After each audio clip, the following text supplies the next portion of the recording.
नमो अर्हन्ताणं नमो सिद्धाणं नमो आयर्याणं नमो अज्झायाणं नमो लोये सव्यसाहुणं मोक्षमार्गस्य नेतारं भेत्तारं कर्मभोभृतां परं विश्वतत्वन्दे तत्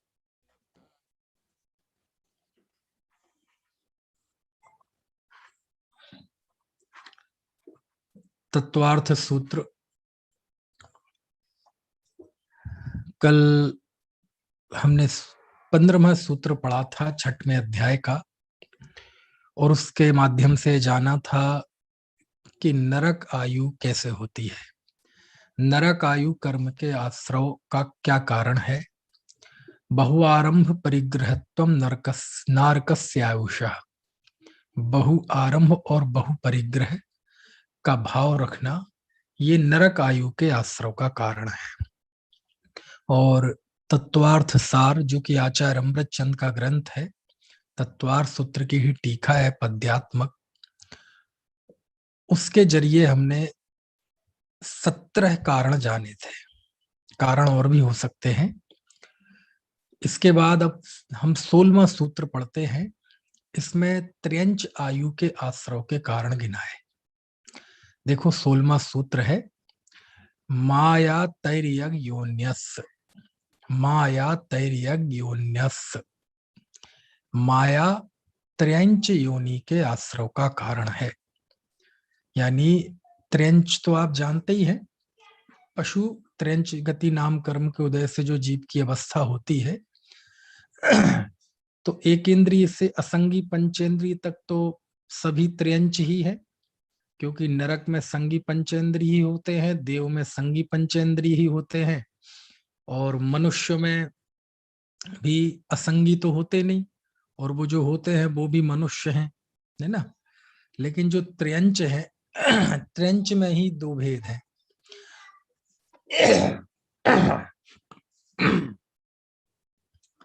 एक इंद्रिय से लेके असंगी पंचेंद्रिय तक ये त्र्यंच है।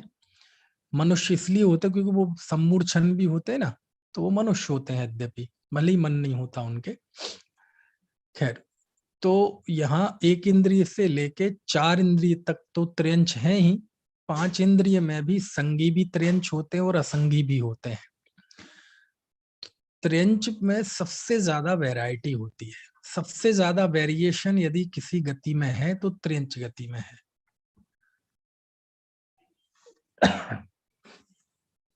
त्र्यंच गति में है ना। और अभी हमने जो नरक देखे, वो नरक हम शास्त्र में देखते हैं, हमें इन आंखों से दिखाई नहीं देते, वो आगम चक्षुओं से ही वो नरक दिखाई देते हैं। देव आयु देव गति के जीव हमें आंखों से दिखाई नहीं देते वर्तमान में, हम आगम चक्षुओं से देखते हैं। लेकिन त्र्यंच जो है, इनको जानने के लिए अकेले आगम चक्षु ही नहीं, बल्कि हम ये जो हमारे चक्षु है, हमारा जो उपलब्ध ज्ञान है, इसके जरिए भी हम त्र्यंच आयु के जीवों को देख सकते हैं, त्र्यंचों को देख सकते हैं। क्योंकि दुनिया में सबसे ज्यादा संख्या ही त्र्यंचों की है। कुत्ते, बिल्ली, गाय, भैंस, मच्छर, मक्खी, खटमल, कीड़े मकोड़े, है ना, सांप, बिच्छू, नेवला, तो ये सब त्र्यंच आयु वाले जीव हैं। तो प्रश्न होता है कि ये त्र्यंच आयु कैसे होती है, क्या कारण है कि जीव त्र्यंच आयु बांधता है। तो आचार्य ने यहाँ बताया माया, छल का भाव, मायाचारी का भाव, ये मायाचारी का भाव जीव के त्र्यंच आयु का कारण है। ठीक है। अब माया का क्या स्वरूप है, तो अब देखो शास्त्रीय परिभाषाएं तो आपको बहुत मिल जाएंगी माया की, है ना। लेकिन माया, छल, इन शब्दों से हम परिभाषा ना भी जाने तो छल कपट मायाचारी सुनते ही हमारे मन में एक इमेज बन जाती है, समझ में आए ना। क्योंकि जिस चीज से सब परिचित हों, जो चीज हमारे लिए स्वानुभूत हो, जो चीजें हम आजू बाजू में देखते रहते हों, उसके लिए परिभाषा की जरूरत नहीं होती, है ना। तो छल का भाव, मन में कुछ और होना, वचन में कुछ और होना, काय में कुछ और होना, है ना, ये जो मन वचन काय की विरूपता है ना, कुटिल परिणाम है, योगों की वक्रता है, ये सब छल कहलाती है। और ये छल त्र्यंच आयु का कारण है। ठीक है, अब कल की तरह हम थोड़ा सा तत्वार्थ सार में जाते हैं। और वैसे सब जगह सब टीकाओं में बताया है, लेकिन तत्वार्थ सार इसलिए क्योंकि बंधे बधाए शब्दों में, पद्यों में वो सारी बातें आ जाती हैं। तो कल हमने जो 5 श्लोक पढ़े थे तत्वार्थ सार के, चौथे अध्याय के 30 से 34वें नंबर के, उसके बाद ये 35, 36, 37, 38, 39, ये 5 श्लोकों में आचार्य ने त्र्यंच आयु के आश्रव गिनाए हैं।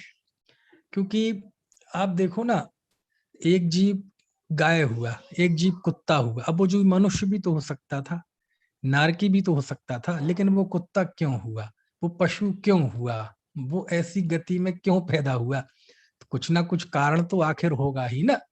क्योंकि जीवत्व की दृष्टि से तो हम और पशु बराबर हैं, और अनेक पशु है, वो पंचेंद्रिय की दृष्टि से भी हम और आप वो बराबर हैं, संगीपने की दृष्टि से भी हम और वो बराबर है ना।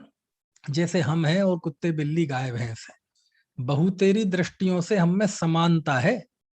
जैसे जीव हैं, वो भी पंचेंद्री, हम भी पंचेंद्री, वो भी संगी, हम भी संगी। ठीक है, उनको भी मति ज्ञान श्रुत ज्ञान, हमें भी मति ज्ञान श्रुत ज्ञान। उनको भी आहार संज्ञा, भय संज्ञा, मैथुन संज्ञा, परिग्रह संज्ञा, हमें भी ये चारों संज्ञा है। हम भी उठते बैठते, खाते पीते, खेलते कूदते, सोते नहाते धोते हैं, वो भी होते हैं। हमारा हक छीनता है तो हमें क्रोध आता है, उनका हक छीनता है तो उन्हें भी क्रोध आता है। समझ में है ना। शरीर की आदि व्याधि उनको भी होती है, हमें भी होती है। तो बहुतेरी स्थितियों में तो मनुष्य और त्र्यंच खासतौर से पंचेंद्रिय में समानता ही है। असमानता तो कुछ एक बातों को लेकर है, वो भी तब जब मनुष्यों में वो चीज हो, कि मनुष्यों में जैसा विवेक हो सकता है ना, जैसी ज्ञान ध्यान हो सकता है, वैसा उनके नहीं हो सकता। तो त्र्यंच और मनुष्यों के बीच में जो भेदक रेखा है, जो हमें अलग अलग करने वाली चीज है, वो धर्म ही है। इसलिए धर्म रहित जीव को पशु ही कहते हैं, है ना। तो देखो जरा, ये 5 श्लोक हम पढ़ते हैं और इनके हम जरिए जानेंगे कि त्र्यंच आयु किन किन से बनती है, किन किन से त्र्यंच आयु का आश्रय होता है। देखो मैं बोलता हूं, आपके पास है क्या तत्वार्थ सार? मुझे पीडीएफ भी नहीं मिली एक तो, नहीं तो अपन शेयर कर लेते। तो आप तो सुनिएगा, है ना। नैशील्यम निर्वृतत्वं च मिथ्यात्वं परवंचनम, मिथ्या तु संवेतानां धर्माणां चादेशनम, कृत्रिमा गुरुकर्पूर कुंकुमोत्पादनम तथा तथा मानतुलादीनां कूटादीनां प्रवर्तनम, सुवर्णमौक्तिकादीनां प्रतिरूपक निर्मितः वर्णगंधरसादीना मन्यथा पादनम तथा तक्रक्षीरघृतादीनां मन्यद्रव्य विमिश्रणम वाचान्यदुत्काकरणं मन्यस्य क्रियया तथा कापोलनीललेशात्वमार्तध्यानं च दारुणं तैर्यगयोनियायुषो गेया माया चास्त्रव हेतुवः। अभी समझ में तो नहीं आया? नहीं, इतनी जल्दी कैसे आएगा? अब देखो अपन जरा एक एक को जानते हैं।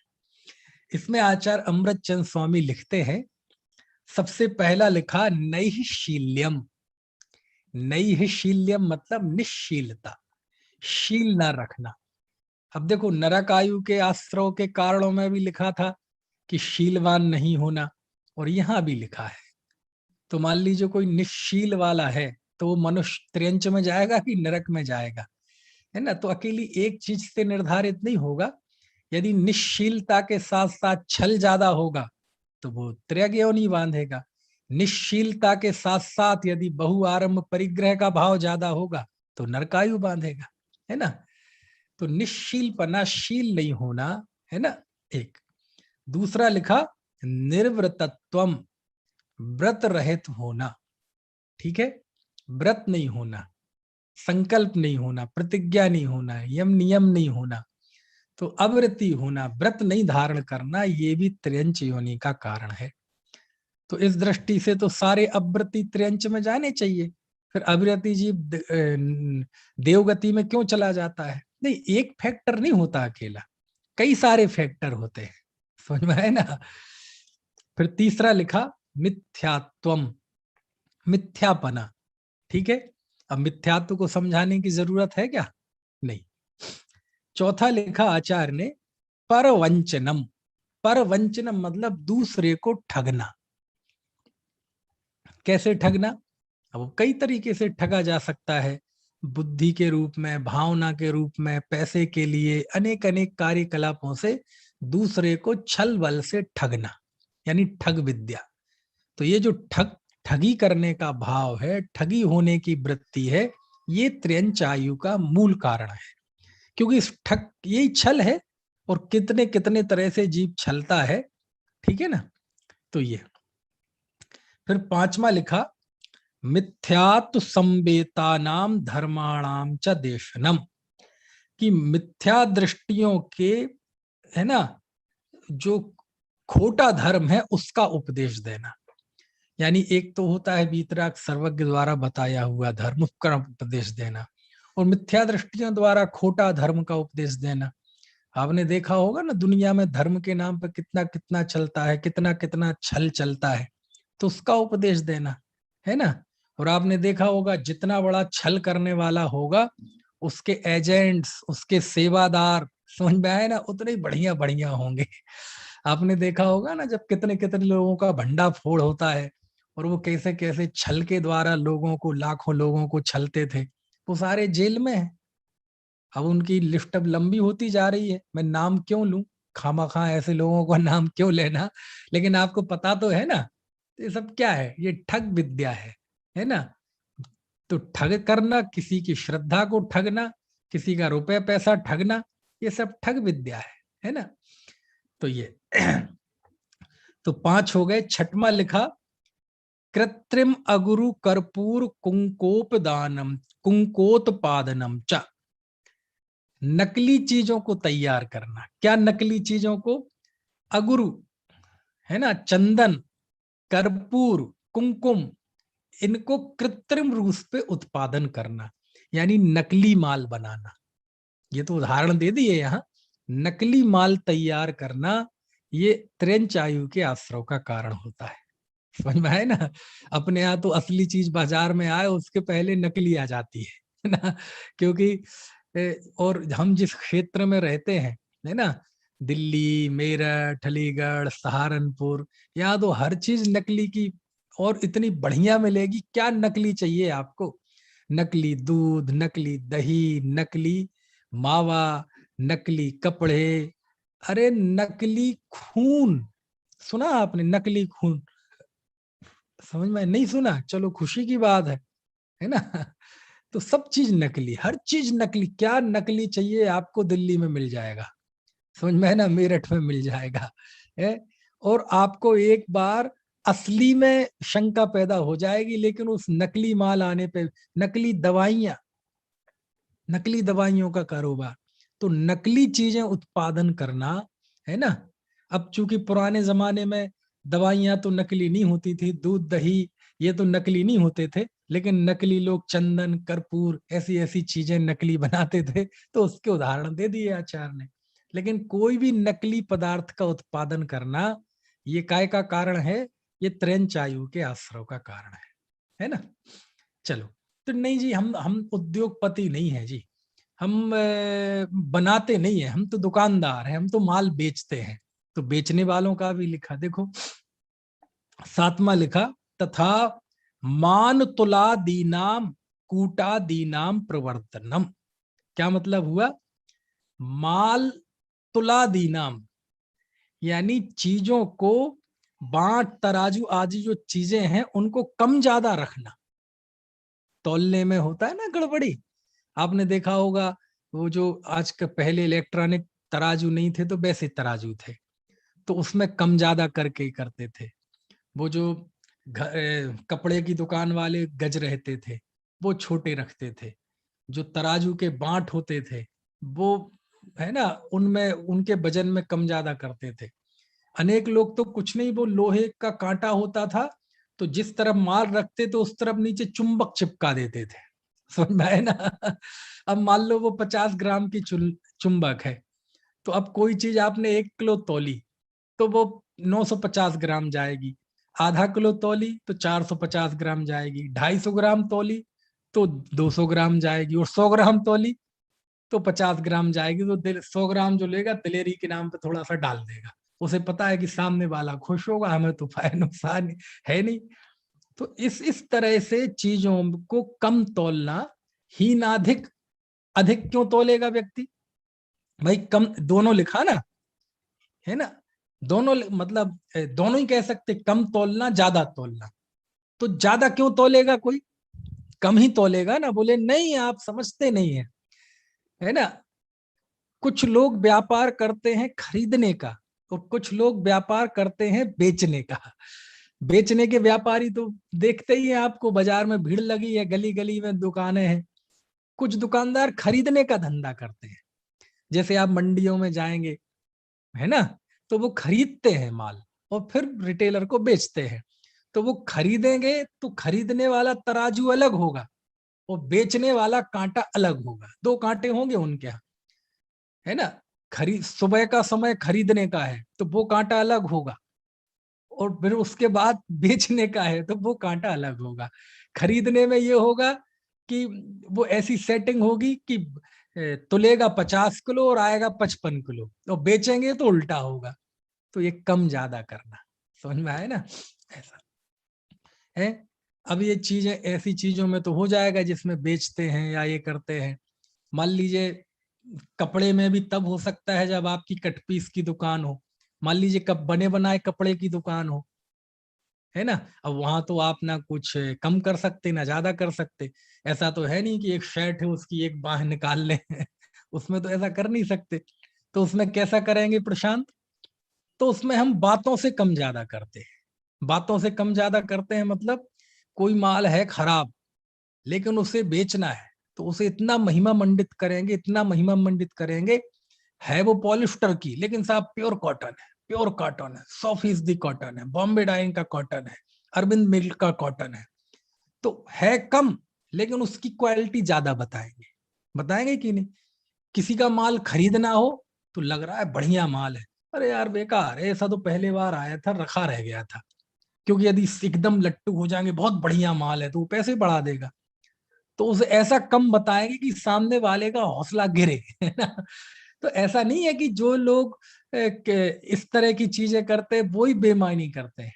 इस तरह से भी बेईमानी होती है कि अपने बुरे माल को भी अच्छा बताकर बेचना, नकली माल को भी, है ना, असली बताकर बेचना, समझ में आए ना। और आपने तो देखा होगा कि दुकानदार के मामले में हम इतने छल कपटी हो जाते हैं, इतने कृत्रिम हो जाते हैं कि मान लीजिए कोई हमारी दुकान पे चढ़ा, कपड़े की दुकान है, ठीक है, और दुकान पे चढ़ते ही आओ जी चौधरी साहब बैठो, क्या हाल है, सब ठीक है। अब देखो उसे कोई मतलब नहीं है, चौधरी साहब तुम्हारे हाल क्या है, तुम्हारी कमर का दर्द है, तुम्हारे घर में बीमारी है, तुम्हारे बच्चे की शादी नहीं हो रही, तुम्हारी फसल बेकार हो गई, तुम ऋण नहीं चुका पाए, तुम्हारी दुकान कुर्की हो गई, उसे कोई मतलब नहीं है इससे। लेकिन वो उस ग्राहक से ऐसे पूछता है जैसे बिल्कुल बिछड़ा हुआ भाई हो, और जी क्या हाल है, तो वो कहेगा बस जी जैन साहब, वो क्या है कि लड़की की शादी थी तो शादी का सामान लेने आया हूं। अब आपको पता चल गया शादी का सामान यानी बड़ा दुकान, बड़ा ग्राहक है, समझ में आए ना, पूरे दिन का धंधा यही करा देगा। अब आप देखो आप उसकी कैसी खुशामद करेंगे, करेंगे कि नहीं करेंगे। अरे चौधरी साहब, अरे आपकी क्या समझ लो मेरी बेटी की शादी है। अच्छा, तुझे पता भी है उसकी बेटी का क्या नाम है, देखी भी है तूने बेटी, लेकिन नहीं, ये बनिया, ये व्यापारी, ये बणिक, इसकी बातों में ऐसा रस, ऐसा ऐसा रस टपकता है कि यदि इसकी जुबां पर और बातों पे यदि कोई ध्यान दे तो ऐसा लगे कि सारे महाव्रत का पालन तो ये करता है, समझ में है ना, पक्का महाव्रती है। क्या जिनके बचन मुख चंद्र ते अमृत झरे, ऐसे अमृत झरते उसकी वाणी से। लेकिन मन में क्या होता है, समझ में आए ना। तो चौधरी साहब क्या लेंगे, ठंडा लेंगे कि गर्म लेंगे, अब बताओ चौधरी साहब को पूछ रहा है ठंडा की गर्म। समझ में आया? अच्छा, तो बस जी उसने बड़ा पर्चा निकाला, और इतना बड़ा पर्चा निकाला, समझ में आया ना? उसने पूरे मन से ये लो ये लो, अरे ये इस साड़ी में तो हमारी बिटिया जम जाएगी, ये तो हमने अपनी बेटी के लिए माल रखा था, आप देख लो, कोई बात नहीं, मेरी बेटी पहने, आपकी बेटी। छल करता है। इसे तो ऐसा लगता है ये सारी दुकान अपने घर के लिए लाया था। जो भी ग्राहक आता है, हर ग्राहक को ये कहता है ये तो जी मैं अपने घर के लिए लाया था, आपको देखा तो घर पे रखना, यहाँ क्यों रख रखी दुकान पे? लेकिन नहीं, ये छल। समझ में आया? और आपने 2 घंटे बीच में खूब बातें कर रहे हो, और तुम्हारे गांव में बारिश कैसी हुई, और वहां कैसा है, कौन फसल ठीक हुई, फसल के दाम आम सही मिल रहे हैं, और वो तुम्हारे यहाँ के लोग तो वो किसान आंदोलन में तो नहीं गए, ऐसी ऐसी बातें पूछ, और आपको पता है उसे कोई मतलब नहीं है तुम्हारे उसमें, लेकिन इंटरेस्ट ऐसा दिखाता है कि जैसे बिल्कुल 24 घंटे गांव के लिए, उस किसान के लिए इसके मन में बड़ा दर्द है। समझ में आया ना? कोई मतलब नहीं है इसको इस बात से, लेकिन बड़े हंस हंस के, बड़े आनंद के साथ साथ, और दिखाता है 2 घंटे उसके कपड़ों का ढेर लग गया इतना, उसने अलग लगवा ली कि ये चाहिए है जी। अब कहते पैसे जोड़ो, पैसे जोड़े भाई, 30-40 हजार का बिल बन गया। अब देखो क्या, अरे जी जैन साहब, सेठ जी ये तो बहुत ज्यादा पैसे हो रहे। फिर देखो उसकी, अजय भाई साहब आप समझे नहीं, आपने माल कितना बढ़िया देखा है, आप देखो ना, ये साड़ी है, ये साड़ी 3 हजार की साड़ी है, ऐसा करो आप रुक जाओ, ये साड़ी आप हाथ में लेके जाओ और पूरे बाजार में जाके एक बार आप ट्राई करके आओ, तो आपको पता चलेगा। अभी आप बाजार घूमे नहीं ना। ऐसी दिलेरी बताता है कि जैसे बिल्कुल, क्यों तू कहीं से फ्री में लाता है क्या? बोले ना ना ना ना। उसने कहा ना जी इसके 3 हजार लगा। बोले नहीं नहीं जी, 3 हजार में तो हमें नहीं आई। अब बोलो, उसे पता है कि 3 हजार में भी 1 हजार रुपए बच रहे, लेकिन वो ऐसे करता है, ऐसे करता है, और इतना मीठा, नहीं जी नहीं जी नहीं जी, हमें हमारे बच्चे भी पलना है जी, हमें भी 2 रुपए मिल जाए, ऐसा कुछ करो, 50-100 रुपए अलग बात है, लेकिन ऐसे ऐसे करता है। तो आप क्या सोचते हैं कि ये जो हीन अधिक तौलना करना, ये केवल तराजू में होता है, ये केवल वो गज में होता है ना? या फिर वो तेल जिससे बेचते थे पहले, वो चुंगा सा नीचे से दबा दिया है ना, वर्ल्ड कप बना दिया। अरे ऐसे भी होता है, ऐसे बातचीत से भी हम ठगते हैं।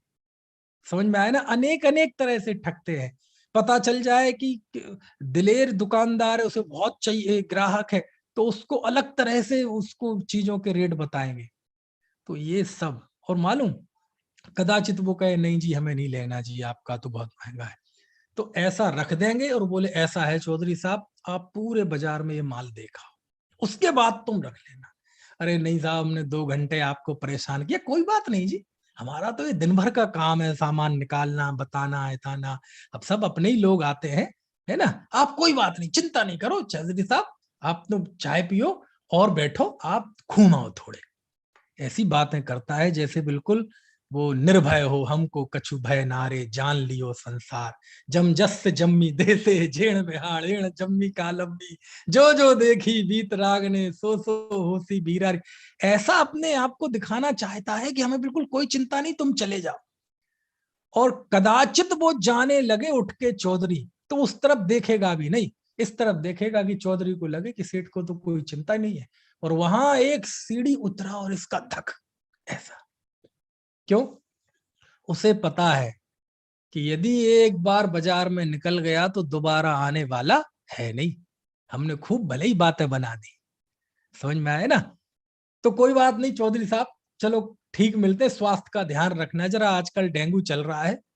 अरे छलिया, घर में तेरा बाप पड़ा हुआ है, तू एक गिलास पानी नहीं देता, पानी के नाम पे 4 जली कटी बातें सुनाता है, और यहाँ ग्राहक की ऐसी खुशामद कर रहा है, ऐसी खुशामद कर रहा है कि जैसे पावन मेरे नयन भये तुम दर्शते, पावन पानी भये तुम चरणनी परसते। ऐसा स्वागत सत्कार उस ग्राहक का कर रहा है कि जैसे भगवान आ गया। और हम तो बढ़िया है, व्यापारी बढ़िया बढ़िया स्लोगन भी लिख देते हैं। हमारी दुकानों पे स्लोगन लिखे मिलते हैं, वो चिपका रहता है स्टिकर, दुकान मेरा मंदिर है, ग्राहक मेरा देवता है, ग्राहक को मिलने वाला संतोष ही मेरा प्रसाद है, ऐसे ऐसे वाक्य लिखते हैं, और उसने असल में देवता मान लिया। समझ में आया ना? तो ये जो छल का भाव होता है, ये जो अंदर में, यानी आप देखो सच में व्यक्ति आजीविका के खातिर कितना भाव कर्म भाव मरण करता है। यानी जैसे बगुला होता है, वह पानी के ऊपर एक पैर पे बैठा रहता है और देख के लगता है क्या ध्यानस्थ है, क्या ध्यान में डूबा है, लेकिन वो ध्यान में नहीं डूबा है, उसकी दृष्टि कहाँ होती है? उस मछली पर होती है। ऐसे ही वो ऐसा ऐसा व्यवहार होता है, ऐसा उसका व्यवहार होता है ग्राहकों के प्रति जैसे भगवान आ गया हो, लेकिन उसकी दृष्टि कहाँ होती है? उससे तुमसे कोई मतलब नहीं है, उसकी तो यह है कि तुम्हारी जेब कैसे काट सके। समझ में आए ना? तो ये सारी चीजें इस व्यापार के साथ जुड़ी हुई है। हर चीज को वो व्यापार की दृष्टि से देखता है, कैसे उसमें से पैसा बचा सके। समझ में आए? तो क्या करें साहब, मुनाफा ना ले?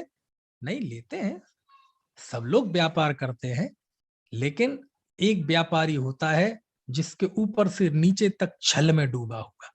हमने ऐसे भी दृश्य देखे हैं जयंत भाई। एक खड़ेरी जगह है, खड़ेरी, और भी हैं। अब जो मैंने चीजें देखी मैं बता रहा हूँ। मैं छोटा था, खड़ेरी का तो कोई दिख भी नहीं रहा, हो सकता है कि वैसे परोक्ष रूप से सुने। तो वहां ऐसे ऐसे लोग हमने देखे, दुकान खुली हुई है और वो शास्त्र पढ़ रहे हैं। ग्राहक आता है, सामान उठा लेता है, पैसा डाल देता है और बता देता है ये डाल दिए जी, और वो उठते तक नहीं है, जो शास्त्र पढ़ते रहे। ऐसे हमने दृश्य देखे। समझ में आया? समझ में है ना?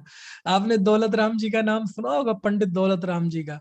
उन्हें ये कपड़े की दुकान, मतलब उनको दुकान करनी, वैसे तो उनने और भी काम किए, छापा का काम किया, सब किया, तो कपड़े की दुकान। समझ में आया? और उनने टारगेट बना लिया अपना कि हमें आज की मुद्रा के हिसाब से बताया, वो तो बहुत काफी पुरानी बात है, कि जैसे आज कोई कस्बे में ही रहते थे, वो सासनी नाम सुना होगा ना, अलीगढ़ के पास है सासनी, मंगलायतन से 10-12 किलोमीटर आगरा तरफ सासनी गांव है, कस्बा था। तो मान लीजिए आज के कस्बे के हिसाब से उनकी 3-4 हजार रुपए, 3 हजार रुपए की बिक्री हो जाए, 700-800 रुपए, 600 रुपए उसमें बच जाए, तो उनका गुजारा हो गया। ठीक है। अब यदि उन्हें 3 हजार रुपए की बिक्री का उनका टारगेट है, यदि वो 3 हजार रुपए की बिक्री दिन में 2 बजे हो जाए, तो 2 बजे शट डाउन, दुकान बंद। यदि 12 बजे ही हो जाए तो वज्र सेन जी दुकान बंद। समझ में आए? जिस समय 3 हजार रुपए की बिक्री हो जाए, दुकान बंद। अच्छा, पहला ही ग्राहक आ जाए और 3 हजार रुपए का सामान ले जाए तो बस बहुत बढ़िया है, दुकान बंद। क्यों दिन भर भाव कर्म भाव मरण करें? क्यों बेकार में पाप वृत्ति रखें? क्यों? क्योंकि दुकान पे बैठोगे तो परिणाम भी वैसे ही होते हैं, ग्राहक की तरफ ही ध्यान होता है, थोड़ा ध्यान रहता है भाई। ग्राहक का इंतजार ऐसे करते हैं जैसे कोई देवदूत का इंतजार कर रहे हो, और आ जाए तो ऐसे वो वहां अंदर दुकान की तरफ बढ़ता है, और यहाँ हर्षित, हर्ष हर्ष हर्ष हर्ष, और वह वहां से आपके अंदर घुसा नहीं और सीधा निकल गया है। वो जो हर्ष हुआ था एकदम नीचे। होता है ऐसा कि नहीं? जो लोग दुकान करते होंगे, व्यापार करते होंगे, उन्हें पता होगा, होता है कि नहीं ऐसा है? तो उन्होंने कहा क्यों खामा, जब हमारा काम हो गया, क्यों? आत्मार्थी की बहुत बड़ी पहचान है कि उसे आजीविका मजबूरी लगनी चाहिए। जिस आत्मार्थी को आजीविका में गौरव का अनुभव होता है, वो उसके मिथ्यात्व और अपात्रता की निशानी। इसमें काय की गौरव की अनुभूति? कहीं हम बाहर जाते हो तो ये लोग अपना वैभव दिखाएंगे, अपनी फैक्ट्री दिखाएंगे। समझ में क्या दिखा रहे हो? किसी को फैक्ट्री दिखाना, किसी को वैभव दिखाना, किसी को अपना कारखाना दिखाना, और अपना जो जो है दिखाना। क्या दिखा रहे हो? ये अपना पाप दिखा रहे हो। क्या दिखा रहे हो? पाप दिखा रहे हो, परिग्रह, कि देखो पंडित जी मैं इतना बड़ा पापी हूं जी। शांति से काम नहीं चल रहा था, हमें हमें तो बहुत बड़ी फैक्ट्री चाहिए थी, नौकर चाकर चाहिए थे। तो वो अपना पाप दिखाता है, अपने अंदर की वासना दिखाता है, अपने अंदर का विकार और विकृतियां दिखाता है, काय के नाम पे? वैभव के नाम पे, और खुश होता है। और मुझे कोई दिखाता है तो मुझे दया आती, क्यों दिखा रहा है भैया, क्यों दिखा रहा है? चक्रवर्ती से ज्यादा है तेरा, है? हम तो चक्रवर्ती के वैभव से प्रभावित नहीं होते हैं। तेरे इससे क्या प्रभावित होंगे, लेकिन दिखाता है, हम भी देख लेते हैं समझदार आदमी होता है तो नहीं दिखाता है ना। तो दौलत राम जी ऐसे ही होता था, जितने समय 3,000 रुपए की बिक्री हो गई शटर डाउन कर देते थे और घर जाते थे। बोले बाकी समय क्यों खराब करें हम अपना ये भाव कर्म भाव मरण में, क्योंकि व्यापार के खातिर इतना जीव छल करता है, इतना उसके मन में बनावटी हो जाता है वो जिसका जीवन। समझ में आए ना है। अच्छा, और कदाचित पहला ही ग्राहक आ गया विनीत जी, और वो 6,000 का सामान ले गया, तो क्या करोगे? बोले अच्छा है आज भी दुकान बंद और कल भी नहीं आना अब दुकान है, क्योंकि दुकान के ही चक्कर में मंदिर से जल्दी भागते थे, घर से जल्दी भागते थे, 10 11 का टाइम हो गया जी, है ना। तो बोले अब काय की चिंता, अब निश्चिंतता से जब तक मंदिर में रहना होगा तब तक रहेंगे, जब तक अध्ययन करना होगा तब तक अध्ययन करेंगे, क्यों बेकार में। और यदि 20,000 का ले गया तो पत्नी को कहेंगे भाई 2 4 साड़ी तुम अपनी रख लो, 2 4 कपड़े तुम अब मेरे रख लो, चलो अपन सोनागिर चलेंगे, वहीं रहेंगे 5 6 दिन, है ना, वहीं सिद्ध भूमि पर रहेंगे। यहाँ कहाँ ये, है ना, कुटिल छलिया लोगों के बीच में रहे। यद्यपि ये बातचीत तो बड़ी मीठी करेंगे सब दोस्त यार रिश्तेदार आस पड़ोस वाले, लेकिन ये धूर्तों की टोली है, ये हमारी ऊर्जा को खाने वाले हैं, हमें अपने स्वरूप से दूर ले जाने वाले हैं। हम वहां चलेंगे जहां कोई नहीं मिलेगा, ना दोस्त ना यार ना रिश्तेदार। आंख उठाएंगे तो शिखर दिखेंगे, अंदर जाएंगे तो भगवान दिखेंगे। समझ में आए ना, हमें तो ऐसी भूमि में चलो। तो ये वृत्ति होती। तो सब तरह के व्यापारी होते हैं, एक ऐसे व्यापारी भी होते हैं और एक वैसे व्यापारी भी होते हैं। कैसे कि ऐसा शोषण और उत्पीड़न किनका, अपने नौकरों का, उनका उनका दमड़ी, यानी उनको इतना प्रताड़ित करते हैं, इतना प्रताड़ित करते हैं, है ना। तो ये तो कहने का आशय ये है, कम तोलना ज्यादा तोलना अनेक तरह से होता है। क्यों जी निपुण जी, ये सारी चीजें दुकानदारों के ही होते होंगे, हम नौकरी वाले तो बड़े दूध के धुले हैं, हमारे तो कम ज्यादा तोलना होता ही नहीं होगा। क्यों जी जयंत भाई, नौकरी वालों के तो होता ही नहीं होगा ना इस तरह की बेईमानी, इस तरह का छल नहीं होता होगा ना। अरे होता है, क्यों नहीं होता। व्यापारी के व्यापार के लेवल का होता है, उद्योगपति के उद्योगपति के लेवल का होता है, छोटा व्यापारी हो तो उसके लेवल का होता है, दुकानदार नौकरी वाला तो उसके लेवल का होता है, प्राइवेट नौकरी वाला हो तो उसके लेवल का होता है, सरकारी नौकरी वाला होता है तो उसके लेवल का होता है। जो आपकी ड्यूटी है वो नहीं करना, ये छल है। जो आपका ऑफिस का टाइम है उसमें लेट जाना, जल्दी आ जाना, ये भी छल है, ये भी त्रैंचायु के आश्रव का कारण है। मान लीजिए मेरा काम है पढ़ाना और मैं नहीं पढ़ाऊं तो ये छल है। अच्छा ज्यादा पढ़ाऊं तो नहीं, ज्यादा पढ़ाना छल नहीं है है ना, हीना दिखता है ना, है, ये छल है। मान लीजिए जो मेरा ऑफिस का टाइम है, किसी का बैंक का, मेरा कॉलेज का है, निपुण भाई के बैंक का है, बैंक का जो टाइम है उससे ना पहुंच, कभी हो जाए देर अलग बात है, लेकिन वैसा स्वभाव बन जाए ये छल है। वहां से जल्दी निकल आए ये छल है। जो काम है वो ना करे वो छल है ना। झूठ बोलकर छुट्टी मांगे वो छल है, गलत दस्तावेज पेश करे वो छल है, गलत एप्लीकेशन लगाए वो छल है। समझ में आए ना है। हमसे भी जब हम बाहर नहीं जा पाते तो हमारे साधर्मी कहते, मैंने कहा भाई साहब छुट्टी नहीं है हमारी, मैं नहीं आ सकता। तो जो लोग उस व्यवस्था से जुड़े हैं तो वो कहते आप मेडिकल लगा दो। मैंने कहा नहीं, मैं नहीं लगाऊंगा मेडिकल। क्यों? छल है, छल है कि नहीं। मेडिकल लगा के मैं छुट्टी पे चला जाऊं, शिविर में चला जाऊं, प्रवचन करने चला जाऊं, छल है। समझ में आए ना तो छल केवल जरूरी नहीं है व्यापारी करें, व्यापारी भी करते हैं, जो व्यापारी नहीं है वो भी करते हैं, जो सरकारी सेवा में है वो भी करते हैं, जो नौकरी में है वो भी करते हैं, है ना। जो क्या कहते हैं पब्लिक वो करते हैं जैसे फाइनेंस वगैरह की, वो भी है। सब तरह से नेटवर्क मार्केटिंग हो वो भी है। कोई भी ऐसा धंधा नहीं है जिसमें छल ना होता। समझ में आए ना। और व्यापार के नाम पे तो कोई धर्म के काम भी करे, पंडिताई करे, तो उसमें भी छल करेगा, क्योंकि व्यवसायिक बुद्धि से जो करेगा। समझ में आए ना। वो शादी व्यापार करवाएगा, वो पंच कल्याणक करवाएगा, वो जो भी व्यवसायिक बुद्धि से कोई धर्म कार्य भी करेगा तो वहां भी छल करेगा। इसलिए ये छल का जो व्यापार है, छल का जो पेट है, ये बहुत बड़ा है। समझ में आए ना?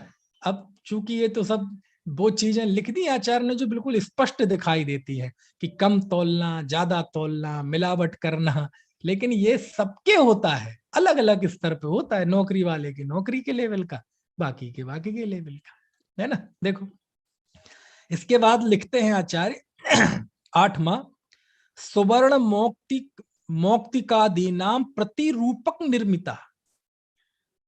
नकली चीजें बनाना मतलब उसकी डुप्लीकेट बनाना, है ना? डुप्लीकेट कैसी चीजें बनाना, मतलब सोना, मिलावटी सोना, पीतल की चीज, और उसे कहना ये सोने की चीज है, ऐसी मिलावटी चीजें बनाना। फिर लिखा 9वां, वर्ण गंध रसादी नाम अन्यथा पादनम च, यानी जो किसी चीज के रस, गंध, वर्ण, इनको बदल देना, यानी ये भी एक मिलावट का ही है कि इसको बदल देना, उसकी गंध बदल देना, तो ये छल। फिर लिखा तक्र क्षीर घृतादि नाम अन्य द्रव्य मिश्रणम, मिलावट करना काय में, क्षीर, दूध, तक्र, है ना, छाछ, घी आदि चीजों में दूसरी चीजें मिला देना। मिलावट होती ना, कैसे होती है? दूध में पानी मिलाना, घी में, देशी घी में वनस्पति घी मिलाना, और वो क्या होते हैं, काली मिर्च में क्या मिलता है? काली मिर्च में भी मिलते हैं ना वो पपीते के बीज मिला देना। और आपको पता गेहूं में मिला देते हैं लोग, तुअर की दाल होती ना, अरहर की दाल, उसमें भी एक कुछ चीज मिला देते हैं, चने की दाल, और एक तेवड़ा कहलाता है वो मिलाते हैं, है ना? और अनाज में जो मंडियों में जो वो सीधे आके पैक होता है, मैंने देखा एक जगह कि ऐसे बहुत बड़े उस पे कई कुंटल गेहूं रखा हुआ है, कई कुंटल चना रखा हुआ है, और उसमें अलग से कट्टों में वो जो मिट्टी के दाने होते हैं ना, छोटे छोटे छोटे छोटे, वो रखे हुए हैं, और उन वो जो बेलदार होते उनने जाके उनमें मिलाया, है ना? और फिर उसको पूरा ऐसा, ऐसे अलग से नहीं लगेगा कि अलग से मिट्टी के दाने मिलाए हैं। अब यदि 50-100 कुंटल में 1 कुंटल मिट्टी के दाने मिला दिए, तो आप सोचो कितना फर्क पड़ गया कि नहीं पड़ गया फर्क? तो ऐसे ऐसे मिलावट करना, है ना? और कैसे कैसे होते हैं भाई, आप लोग जो व्यापारी होंगे ज्यादा जानते होंगे, अपन को तो जो मोटा मोटा पता है, ऐसे मिलावट कर देते हैं, है ना? है? चलो, तो आमतौर पे ऐसी चीज, चलो यहां तक तो ठीक था, यहां तक तो अनादि काल से चला आ रहा है। इस युग में कुछ ज्यादा ही हो गया। कैसे? अरे घी में चर्बी मिलाने लगे। सोचो आप, घी में चर्बी, खून में ग्लूकोज। लखनऊ में से पकड़ा गया था, बहुत बड़ा स्कैंडल था डॉक्टर्स का, खून में ग्लूकोज रहता था, यानी 1 यूनिट खून में ग्लूकोज मिला के वो खून बिकता था, खून के बहाने, फ्री का ग्लूकोज खून के बहाने बिकता था, खून में मिलावट। सोचो आप, है, घी में चर्बी, और ऐसे ऐसे दूध आजकल बाजार में जो टीवी पे दिखाते रहते न्यूज चैनल में, यूरिया मिला दूध, यूरिया का दूध। सोचो आप, यूरिया का दूध कैसे बनता होगा? तो पहले मिलावट कम से कम ऐसी होती थी कि बेईमानी तो थी, लेकिन अब तो ये बेईमानी के साथ साथ उसके साथ अमानवीयता भी जुड़ गई। समझ में आया ना? ये अमानवीयता है। चलो, फिर इसके बाद लिखा वाचान्य दुत का कर्णमन्नस्य क्रिया तथा, यानी वचन से अथवा इशारों के द्वारा किसी के अंदर घबराहट पैदा कर देना। समझ? ऐसे वचन बोलना, ऐसी क्रिया करना, समझ में आया? ऐसा करना कि वो बेचारा घबरा जाए, और घबराने में आपका फायदा कर दे और दूसरे का नुकसान कर दे। तो ऐसे करके उसे छल से, आपने देखा होगा ना कई बार, दूर से इशारा करके और वो देखने लगेगा सामने, ऐसे ऐसे, तो ऐसे ऐसे इशारे करके किसी को छलना, है ना, ये सब। और देखो, कापोत नील लेश्यात्म, कापोत नील और कापोत और नील लेश्या, कापोत और नील लेश्या के परिणाम करना। अब ये मैं लेश्याएं समझाऊंगा नहीं, नहीं तो मुझे पेड़ खड़ा करना पड़ेगा, समझ में आया ना। और उसके बाद लिखा आर्त ध्यानम च दारुणम, तीव्र आर्त ध्यान करना। दारुण, दारुण शब्द लिखा, दारुण आर्त ध्यान। ये आर्त ध्यान क्या होता है? आर्त ध्यान यानी होता है, कल आया था रौद्र ध्यान, रौद्र ध्यान के फल में जीव नरक में जाता है, और आर्त ध्यान के फल में जीव त्रेंच गति में जाता है ना। तो आर्त ध्यान मतलब दुखी होना, लेकिन दुखी होना नहीं लिखा, दारुण दुखी होना, बहुत दुखी होना। क्योंकि सामान्यता दुख तो सम्यक दृष्टि ज्ञानी धर्मात्मा को भी हो जाता है, लेकिन दारुण आर्त ध्यान होना, खूब दुख का अनुभव करना, है ना, ऐसा। अब ये बहुत बहुत बड़ी बड़ी व्याख्या है। दारुण आर्त ध्यान, इष्ट का वियोग होना, अनिष्ट का संयोग होना, है ना, कोई अपना बिछुड़ जाए, कोई, है ना, तो ये सारी चीज ऐसा दुखी हो जाए आर्त ध्यान में ही, तो फिर व्यक्ति पागल हो जाता है। ज्यादा दुख मनाए तो, है ना, हिस्टीरिया हो जाता है, फ्रस्ट्रेशन हो जाता है, विषाद हो जाता है। ज्यादा दुख मनाए तो अनेक बीमारियां घर कर लेती हैं। ज्यादा दुख मनाए तो व्यक्ति आत्महत्या पे तक उतारू हो जाता है। तो ये सब क्या है? आर्त ध्यान ही तो है, आर्त ध्यान ही तो है, दारुण आर्त ध्यान। सम्यक दृष्टि को आर्त ध्यान होता है कदाचित, तो वह तत्व ज्ञान के बल से विवेक के द्वारा, है ना, वो उसे शमित कर लेता है। लेकिन अज्ञानी को होता है तो उसे समस्याएं पैदा करना तो आता है अज्ञानी को, लेकिन समस्याओं का समाधान नहीं पता उसे। दुखी होना तो आता है, लेकिन दुख से को दूर करने का इलाज उसे नहीं पता, समझ में आए ना। तो दुखी होता रहता है, दुखी होता रहता है। तो दारुण आर्त ध्यान, भयंकर आर्त ध्यान करना, दुख का अनुभव करना। आर्त तो आप जानते ना, है, आर्त है, कोई बहुत रो रहा हो ना तो कहते आर्तनाद, मतलब दुख की आवाज है, आ ओ मर गए रे। तो ये जो अंदर में जो होता है वो कहलाता है आर्त ध्यान, ठीक है। और ऐसा आर्त ध्यान ये त्रेंच आयु का कारण होता है। यही कारण है कि आपने देखा होगा कि पशु कैसे रमाते हैं। आपने देखा होगा रात में कुत्ते जब रोते हैं तो सारा मोहल्ला परेशान हो जाता है। बिल्लियों का रोना सुना है आपने, है ना, गायों का रोना, बकरियों का मिमियाना। तो ये वो सब दुख से रोते हैं। तो क्या करें, इसने पूर्व पर्याय में खूब दुखी हुआ था, खूब आर्त ध्यान किया था, अब वो संस्कार है तो वो त्रेंच बन गया। अब त्रेंच में भी रात रोता है, चिल्लाता है, चीखता है, कुत्ते भौंकते रहते हैं, है ना। तो ये आर्त ध्यान, तो ये आर्त ध्यान भी इस तरह से आचार्य ने 13 कारण बताए हैं, है ना। तैर्यक योनि आयुषो गेया माया च आश्रव हेतुवा। इस तरह ये माया कषाय आश्रव का हेतु है। कौन सी आश्रव का? त्रेंचायु के आश्रव का हेतु। अब देखो यहां एक छोटी सी चीज विशेष समझने पड़ेगी आपको। एक तो होता है कदाचित क्वचित क्रोध का भाव होना, कदाचित क्वचित मान का भाव होना। क्या फर्क है? क्रोध का भाव होना, मान का भाव होना, ये तो सम्यक दृष्टि ज्ञानी धर्मात्माओं के भी हो जाता है। तो फिर उन्हें त्रेंच और नरक आयु का आश्रय क्यों नहीं होता? कहते किसी एक परिणाम से नरक और त्रेंच आयु का आश्रय नहीं होता। क्या मतलब हुआ? सुनना, इस बिंदु को समझना कि मान लीजिए कोई व्यक्ति है तो बड़ा मंदकशाई, है तो बड़ा धर्मात्मा सीधा, और कभी कदाचित उसे बहुत तीव्र गुस्सा आ जाए, बहुत तीव्र छल का भाव आ जाए, और उस समय लगे हाथ उसे नरक और या त्रेंच आयु का बंद हो जाए। ऐसा नहीं होता है, समझ में आया ना।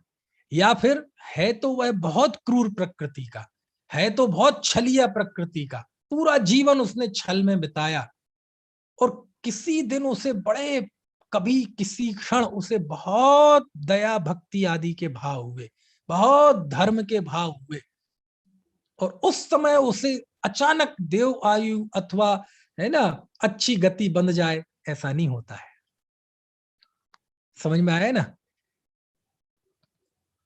क्या कहा? ये बिंदु समझ में आया आपको? ऐसा नहीं होता है। आयु हमेशा जीव के मध्यम भाव से बनती है, मध्यम भाव से बनती है मतलब उसके पूरी जन्म से लेके मृत्यु तक का जो पूरा जीवन है, उस जीवन में अपनी गणित की भाषा में कह लो तो एवरेज गणित में क्या निकलेगा, वो एवरेज, यानी व्यक्ति का जो मध्यम कषायांश है, मध्यम भाव है, उससे आयु बनती है। ऐसा कुदरत में अन्याय नहीं है कि कोई जीवन, पूरा जीवन तो उसका धर्म में बीता, मंद कषाय में बीता, दया दान भक्ति में बीता, और अचानक कोई ऐसा तीव्र परिणाम आ गया और उसको नरक आयु का आश्रय होगा। ऐसा नहीं होता है ना? क्यों? क्योंकि वो तो कदाचित ऐसा हो गया, एकदम कषाय कर्म का उदय आ गया, यानी उसकी जो नॉर्मल मना स्थिति है, सामान्य उसकी कषाय की स्थिति है, परिणामों की स्थिति है, तो असामान्य स्थिति में आयु का आश्रय नहीं होगा। समझ में आया ना? असामान्य स्थिति में आयु का आश्रय नहीं होता जीवन भर। नहीं तो फिर मालूम क्या होगा कि बोले अच्छा है, जीवन भर खूब पाप करो, जीवन भर खूब पाप करो, खूब छल करो, खूब मायाचारी करो, फिर अपन आखिरी में सब कवर कर लेंगे। जैसे वो बच्चा सोचता है ना, पूरे साल तो मस्ती करता है, खेलता है, फिर सोचता है कि आखिरी में जाके एक दिन पहले हम पुस्तकें पढ़ लेंगे। फिर क्या पढ़ेगा? पूरे साल तो पढ़ा नहीं, अब सुबह पेपर है, अब रात भर में क्या कर लेगा?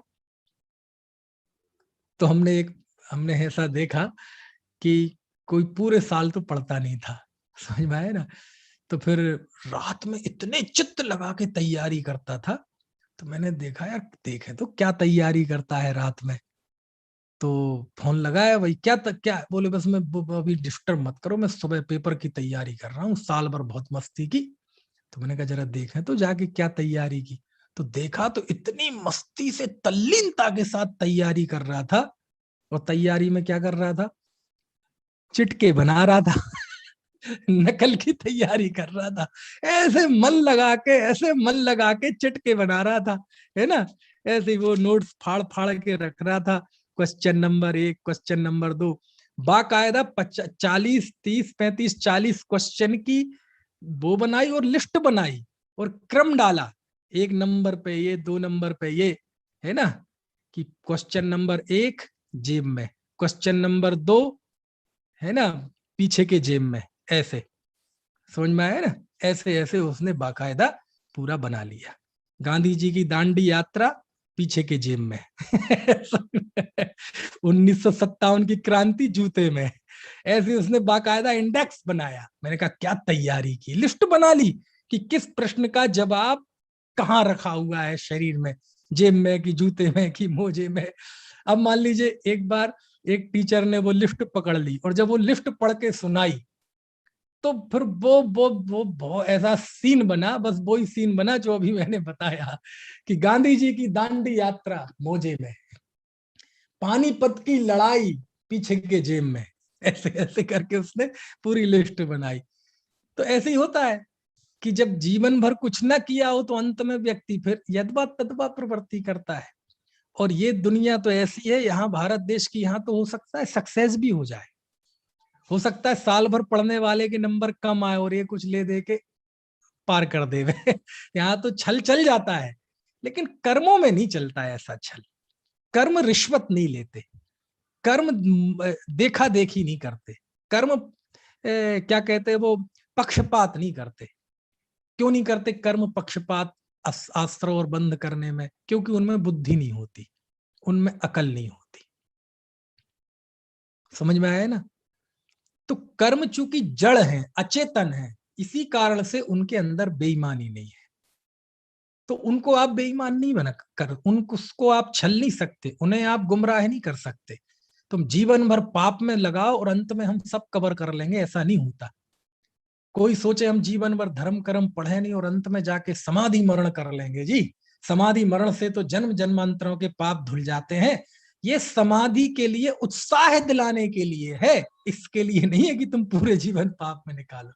हमेशा आयु का आश्रय जब होगा, आपकी पूरी आयु का जो एक कषाय का अंश है, मध्यम भाव, उसके अनुसार होता है। समझ में आया? यहाँ लॉटरी नहीं लगती कि अचानक एक दिन लॉटरी लग गई। लॉटरी ऑटरी लगती होगी, लेकिन कर्मों में नहीं लगती लॉटरी, है ना? कि अचानक आएगा और ये आयु कर्म का जो बंध होता है ये आयु के त्रिभाग में होता है। ये सिद्धांत तो आपको पता ही होगा। आयु के त्रिभाग में आश्रव होता है कर्म का, आयु का बंध। कैसे त्रिभाग में? कि मान ली जैसे किसी की 81 साल की आयु है, 81 ईयर्स की, तो 81 साल के 3 भाग करो तो 27 दूनी 54, 27 तिरी 81। तो जब आपके 54 साल हो जाएंगे और 27 साल बचेंगे, है ना, ये कहलाता त्रिभाग। यानी आयु के 3 भाग करने के बाद जब 2 भाग पूरे हो जाते हैं और तीसरा भाग शुरू होने को होता है, तब पहला अपकर्ष काल आता है आयु का। ठीक है ना? तो 57 साल, 27 दूनी 54 साल, 54 ईयर्स का जब समय होगा, यदि आपकी 81 साल आयु है, तो तब समय आएगा कि उस समय आपको आयु बंधेगी। समझ गए? और नहीं बंधी तो वज्रसेन जी क्या होगा फिर? तो अब वो जो शेष 27 साल बचे उसके त्रिभाग में होगा। तो उस 27 के फिर 3 भाग करो, 9 9 9, तो अब 18 साल और नहीं होगा। फिर 18 साल होने के बाद जब 9 साल बचेंगे, तब वहां दोबारा ऐसा मौका आएगा कि आयु कर्म बंधेगा। अब मान लो वहां भी नहीं बंधा, तो क्या होगा? अब 9 साल बचे ना, तो फिर उसके त्रिभाग करो, 3 3 3। तो जब 6 साल बीत जाएंगे तो फिर ऐसा मौका आएगा कि वहां आयु का बंध होगा। अब मान लीजिए वहां भी नहीं हुआ, 3 साल बच गए, 6 निकल गए, तब भी नहीं हुआ, तो क्या होगा? अब जो 3 साल बचे उसके पुनः त्रिभाग करो, 1 1 1, तो 2 साल बाद फिर मौका आएगा। अब वहां भी नहीं हुआ तो अब 1 साल बचा, तो 1 साल के फिर त्रिभाग करो, 4 महीने 4 महीने 4 महीने, तो जब 8 महीने बीत जाएंगे तब आयु का आश्रय होगा। तब भी नहीं हुआ तो अब 4 महीने बचे, तो उसके फिर त्रिभाग करो। 4 महीने में कितने दिन होते हैं? 120 दिन। तो 40 दूनी 80 दिन बाद फिर से मौका आएगा। ऐसे 8 मौके आते हैं। और फिर भी नहीं हुआ तो आयु मरने के अंतर मुहूर्त समय, उस समय आयु का आश्रय होता है। समझ में आए ना? ऐसे आयु बनती है। तो लेकिन बंधेगी उसी विधि से। ऐसा नहीं है कि उसने मान लीजिए पहले मतलब पूरा जीवन पाप में निकाल दिया और अब पुण्य का उदय आया और एकदम बंध जाए, बोले देखो अभी अभी पुण्य कर रहा था ना। ऐसा नहीं होगा। उस क्यों नहीं होगा? क्योंकि जीवन भर जिसने पाप में लगाया उसका पुण्य भाव होगा भी, तो उस पुण्य में वो पावर नहीं होगी। वो बहुत बहुत, आप क्या, बड़े बड़े पुण्य के जो पद हैं वो सम्यक दृष्टि ज्ञानी धर्मात्माओं को ही बनते हैं। मिथ्या दृष्टि के पुण्य में पावर ही नहीं है। समझ? इंद्र कौन बनता है? 100 धर्मेंद्र। लोकांतिक कौन बनता है? ये कौन बनते हैं? अरे सब सम्यक दृष्टि धर्मात्मा बनते। अज्ञानी के तो पुण्य में ताकत ही नहीं है, उसके पुण्य भाव में, उसके शुभ भाव में पावर ही नहीं है ज्यादा। अब होने को तो इतनी है कि 9वें ग्रह व्यक्ति तक चला जाता है, लेकिन उससे ऊपर की नहीं है। समझ में आया ना? तो कहने का आशय है, ऐसा नहीं कि जीवन भर पाप किया और अचानक वो पाप में डूबे रहने वाले व्यक्ति का पुण्य जो होता है ना, वो पुण्य भी कभी कदार कदाचित हो जाए तो उसमें दम नहीं होती। और इससे उल्टा भी, जिसने जीवन भर सरलता से, संतोष से, दया से, त्याग से, संयम में जीवन जिया हो, उसको कदाचित पाप का भाव आ जाएगा तो उसके पाप में दम नहीं होती। किसी धर्मात्मा जीव को एकदम गुस्सा आ जाए और ऐसा लगे कि यार ये तो पता नहीं क्या करेगा, अरे उसके गुस्से में दम नहीं है। उसके गुस्से में दम नहीं है। कि कितना गुस्सा आएगा, कितना गुस्सा आएगा। छठ में गुणस्थान बढ़ती मुनि को कितना गुस्सा आएगा, संजुलन कषाय जितना। संजुलन क्रोध, और संजुलन क्रोध में कितना सा, किसी को थप्पड़ मारने का नहीं। संजुलन क्रोध में तीव्र से तीव्र गुस्सा आएगा तो क्या होगा? आचार्य होंगे तो अपने शिष्य को थोड़ा डांट देंगे, लेकिन उस डांट में भी उनकी करुणा होती है। डांट में भी उसका हित छुपा हुआ होता है शिष्य का। कितना गुस्सा आएगा, है ना? इसलिए एक छोटे दादा की उपन्यास है ना विनीत भाई साहब, सत्य की खोज। उसमें जब मैं जयपुर में एडमिशन हुआ था मेरा, तो जयपुर में पहुंचने के पहले 95 में पहुंचने के पहले मैंने वो पुस्तक पढ़ी, इतनी अच्छी लगी वो उपन्यास। और उसमें एक वाक्य आया था, ज्ञानी की हार ही उसकी जीत होती है। बहुत अच्छी। उस समय बहुत, मतलब मुझे इतनी अच्छी लगी वो बात, मैंने अपने भाइयों को पढ़ के सुनाई। मैंने कहा देखो क्या बात लिखी। बोले ज्ञानी की हार ही उसकी जीत होती है। बोले क्यों? तो उसमें बताया था, उस समय जितना बाल बुद्धि में मैं समझ पाया था, कि जीतने के लिए आपके अंदर प्रतिस्पर्धा का भाव होना चाहिए, कषाय का भाव होना चाहिए। ज्ञानी वो कषाय कहां से लाएगा? वो कषाय तो उसके पास है नहीं। जीत हार की तीव्रता के लिए वो कहां से लाएगा? अंततः उसे हार नहीं है। ठीक है जी, जो आप कह रहे हैं ठीक है, ठीक है, ठीक है, जैसा आपको लगे कर लीजिए। ठीक है, ठीक है जी, ठीक है, कर लीजिए। तो मैं ना एक एक बहुत पहले एक पिक्चर देखी थी। उसमें एक डाकू था, डाकू। और इतना खतरनाक डाकू था वो, इतना खतरनाक डाकू था, बहुत क्रूर डाकू था। तो मुझे वो डायलॉग याद है और वो इस प्रसंग में बहुत सटीक बैठता है, कि एक बार वो गांव में गया, तो गांव वालों ने, मुखिया जो था उसका प्रधान, इस बार पक्का कर रखा था कि अब ये डाकू आएगा तो इसे हम ना लगान देंगे, ना इसे कोई को दुखी करने देंगे, सब मिलके अपन सामने आ जाएंगे, जिसके घर में जो हथियार होगा सब निकल के आ जाना, आज या तो ये रहेगा या हम रहेंगे। उसने मतलब क्रांतिकारी बनने की कोशिश की, उस मुखिया ने। तो जब वो आया डाकू अपने डाकुओं के साथ, तो उसने चिल्लाया, सारे लोग तो भग गए, घर में घुस गए। मुखिया ने कहा सब एक साथ आएंगे, और मुखिया निकल के आ गया। हे, हिम्मत है तो अकेले लड़के दिखा। वहां देखा कोई आए ही नहीं, सब गांव वाले डर गए, लेकिन ये अकेला आ गया।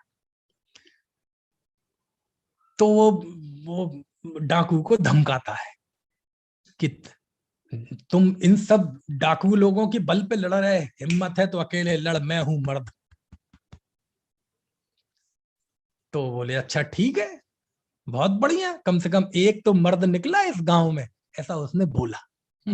और फिर वो घोड़े से उतर के आता है, हाथ में वो लिए रहता है एक वो कटार सी, और सामने वो मुखिया रहे यार, और दोनों लड़ने की कोशिश करते हैं। और लड़ने के पहले जैसे वो होते ना, ऐसे दिखाते हैं दूर से, है ना, जैसे पहलवान भी लड़ते हैं तो दूर से ऐसे पहले ऐसे ऐसे। तो वो भी ऐसे करके, अभी अभी लड़ाई शुरू नहीं हुई, लेकिन वो ऐसे झुक के एक दूसरे को ऐसे देखने लगे। और इतने वो डाकू कहता है एकदम सीधे खड़े होके, क्या मुखिया, मर्द बनने की बात करते हो? यदि मर्द बनने की, अकेले लड़ने का इतना शौक है, तो इतने लोगों की फौज क्यों लाए हो साथ में? तो वो पीछे देखता है, यार यहाँ तो कोई नहीं, अकेले ही है। और जहां वो पीछे देखता है तो यह इसकी गर्दन उड़ा देता है, खटाक, और उसकी गर्दन जमीन पे, और उससे खून निकलता है, तो वह ऐसे पहुंच लेता है अपने मुंह में। इतना क्रूर, समझ गए? तो उस समय वो एक डायलॉग मारता है वो डाकू। मालूम वो क्या बोलता है? अब वो चूंकि शब्द खराब है, लेकिन बोलना नहीं चाहिए जिनवाणी के सामने, लेकिन अब वो घटना सुना दी है तो बोल देते हैं। मालूम वो क्या कहता है? मुखिया, हमसे लड़ लो की हिम्मत तो जुटा लोगे, लेकिन मुझ जैसा कमीनापन कहां से लाओगे? समझ में आई बात की नहीं? हिम्मत तो जुटा लोगे, लेकिन जीतने के लिए जो मेरे अंदर क्रूरता है वो तुम कहां से लाओगे? इसलिए ज्ञानी, ज्ञानी धर्मात्माओं का क्रोध कोई क्रोध है, उनका अहंकार कोई अहंकार है। इसलिए इस भूमि पे वो लिखा था, ज्ञानी की हार ही उसकी जीत होती है। बोले ज्ञानी जीत ही नहीं सकता किसी चीज में। क्यों? क्योंकि जीतने के लिए जो क्रूरता चाहिए, ऐसा नहीं केवल युद्ध में जीतना, युद्ध में जीतना, व्यापार में जीतना, राजनीति में जीतना, धर्म के क्षेत्र में जो प्रतिस्पर्धा होती है उसमें जीतना, किसी भी मौके पर वो जीत ही नहीं सकता। क्यों? जीतने के लिए जो पागलपन चाहिए, जो कषाय चाहिए, वो कहां से लाएगा? वो तो अज्ञानी में है। जब भी लड़ाई होगी अज्ञानी जीतेगा, कोई भी हो, धर्म की हो, है ना, चाहे कर्म की हो, चाहे व्यापार की हो, चाहे राजनीति की हो। क्यों? लड़ने के लिए जो क्रूरता चाहिए, छल चाहिए, बल चाहिए, वो कहां से लाएगा ज्ञानी? है, ज्ञानी क्या क्रोध तो ऐसे होता है जैसे रेत पानी पे आने वाली लकीर, पानी में लकीर खींची फिर साफ हो गया। ऐसी ज्ञानी के तो क्रोध आया खत्म। अथवा रेत की लकीर, रेत में लकीर खींच दो तो कितनी देर चलेगी, है ना। और अज्ञानी का पत्थर की लकीर जैसा क्रोध, है ना, एक बार आ जाए, एक बार मान आ जाए, मिटता नहीं, है ना। तो इसलिए मैंने किस प्रसंग में कही ये बात कि लोक में ऐसा नहीं होता है कि जिंदगी भर पाप में बीता और अचानक कोई पुण्य हो गया और देवायु बन गई, ऐसा नहीं होता है। जो हमारे पूरे जीवन की कषाय की स्थिति जो होती है, हमारे जो परिणाम होते हैं, जीवन भर जो हमने पाप में बिताया अथवा पुण्य में बिताया, उसी के अनुसार आयु कर्म का आश्रय होता है। इसलिए कोई कर्मों को बेवकूफ बनाने का सोचे, कर्मों के साथ छल करने की सोचे, क्योंकि ये छलिया व्यक्ति सबको छलने की फिराक में रहता है। यदि हम ये सोचे जिंदगी भर पाप करेंगे, अंत में समय में हम कवर कर लेंगे, तो इसका मतलब तुम कर्मों को भी छलना चाहते हो। कर्मों में बेईमानी नहीं होती, है ना। ये मैंने किस प्रसंग में बात बताई कि ये कार्य, है ना, ये जो आयु बनती है, ये पूरे जीवन का गणित है। ये एक पल का गणित नहीं है, ये एक दिन का गणित नहीं है, ये पूरे जीवन का गणित है ये, है ना। चलो, तो ये हो गया त्रिंच आयु के आश्रव का कारण। अब आगे कल हम मनुष्य और देव आयु के आश्रव कैसे होते हैं वो बात करेंगे। अब कल तो नहीं चलेगी, अब चलेगा कल परसों सोमवार को चलेगी, ठीक है। चलो, किसी को कोई प्रश्न हो तो पूछ लीजिए, नहीं तो फिर बात पूरी करते हैं।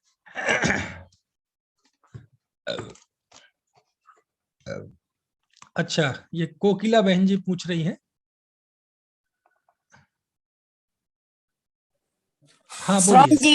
श्रमजीवी घात का मतलब क्या? क्या जी? श्रमजीवी घात कल नरक आयु में बताया था आपने कारण। श्रमजीवी घात कहाँ है? श्रमजीवी घात घात नहीं, घात तो आ गया, श्रमजीवी घात कहाँ आया? चौथा नंबर, चौथा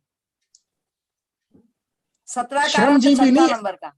अजस्त्रम जीव घातित्वम, श्रमजीवी नहीं। मतलब अजस्त्र मतलब लगातार, लगातार जीव का घात करना, मतलब जीव घात अच्छा करने के लिए जो क्रूरता का भाव होता है, वो क्रूरता का भाव लगातार होता अच्छा, है ना। लगातार जीव तो कौन मारता है, लेकिन वो नहीं उस कोई तरह नहीं। की कषाय, वो लगातार, उसको बोलते अजस्त्रम जीव घातित्वम, अच्छा अच्छा, ना। अरे ज्ञान की अजस्त्र धारा, अजस्त्र धारा मतलब बिना टूटे हुए। लगातार। तो ऐसे ही क्रोध की, हिंसा की अजस्त्र धारा, ऐसा है। अच्छा, मैं सोचू ये श्रमजीवी क्या हो गया, हाँ श्रमजीवी तो अलग चीज हो हाँ, गई। मुझे समझ में नहीं आया था। चलो चलो, कोई बात नहीं, ठीक है ठीक है। चलो, जिनवाणी स्तुति। एक सीमा जी पूछ रही है, 1 मिनट और रुकिए। हाँ हाँ, बताइए। जय जगन पंडित जी। हाँ, जय जिनेन्द्र। जैसे कि दिन भर विकल्प उठते हैं, जैसे कि मान लो अपने बच्चे कहीं बाहर गए हैं, आने में लेट हो रहे हैं या कुछ, तो कुछ अनिष्ट की आशंका से विकल्प उठते हैं, विचार चलते हैं, तो वो औदायिक भाव है कि वो विचार विकल्प अलग होते हैं? औदैक औदायिक भाव, भाव औदैक भाव है वो, औदैक भाव है। और वो आप जिस पर्याय में है, जिस अवस्था में है, जिस स्थिति में है, भूमिका में है, उस भूमिका के योग्य होते हैं, है ना। तो वो अभी आपकी आयु निर्धारित नहीं करेंगे, है ना। नहीं, जैसे कई बुद्धि पूर्वक होते हैं, कई अबुद्धि पूर्वक भी होते रहते हैं।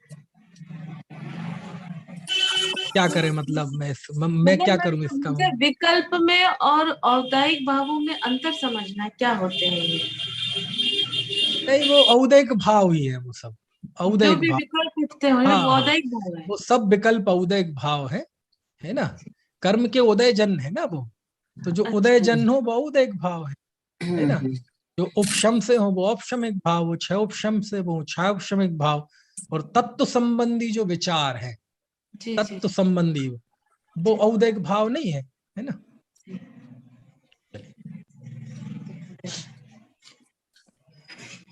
अंत धर्मणस्तत्त्वं पश्यन्ति प्रत्यगात्मनः एकान्तमयी अनेकांतमयी मूर्तिं नित्यमेव प्रकाशताम्। नित्यमेव प्रकाशता